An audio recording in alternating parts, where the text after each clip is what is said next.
Hagen. I'm the wheelchair race director for the Portland Marathon. Unofficially, I went over there and talked to people, and I found nothing from them except for just complete cooperation, and it was just great. It was the solution of them moving over. It was a total Portland solution. Everyone was in it together.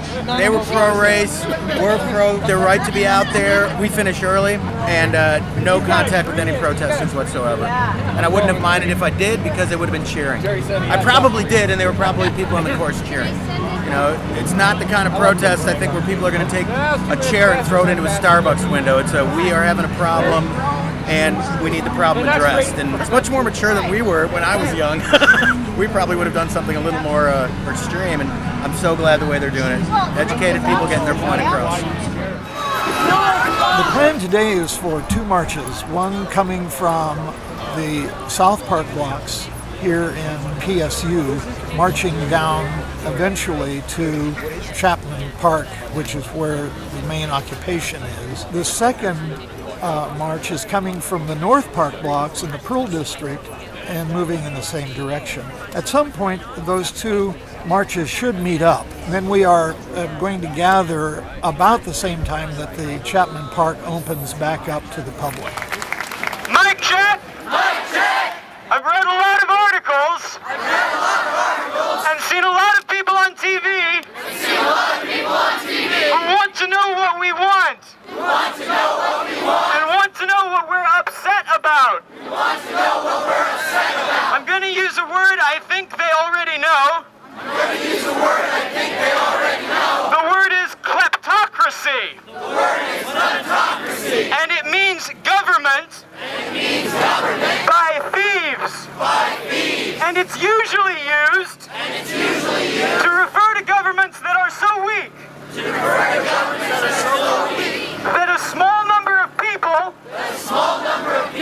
have been able to use the government's institutions to enrich themselves while their people suffer and starve. Imagine that.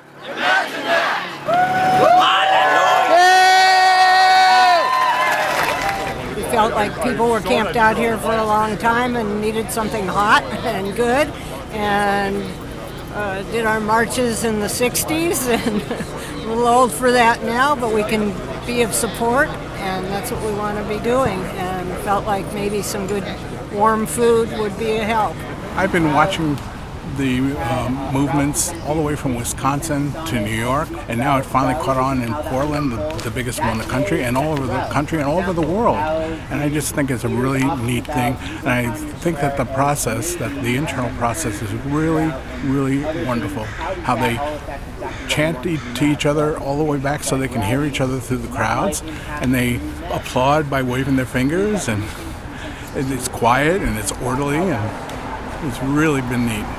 My wife and I donated some food this morning, some apples, and then we just donated a whole bunch of coffee. And I think my generation would be really moved by it, is moved by it. I'm moved by it, because we were all so active when we were young, doing things like marching against the war in Vietnam and marching against all the little pieces that are being marched about together today. And it finally reached a culmination that everybody they're just fed up with everything, and they're trying to deal with it in the most orderly, peaceful, constructive way that they can, and they're developing, instead of having a program that they're going to kind of impose on everybody, they're developing the program from within, and that so everybody has a chance to participate and express themselves, and that's so unique. It's wonderful.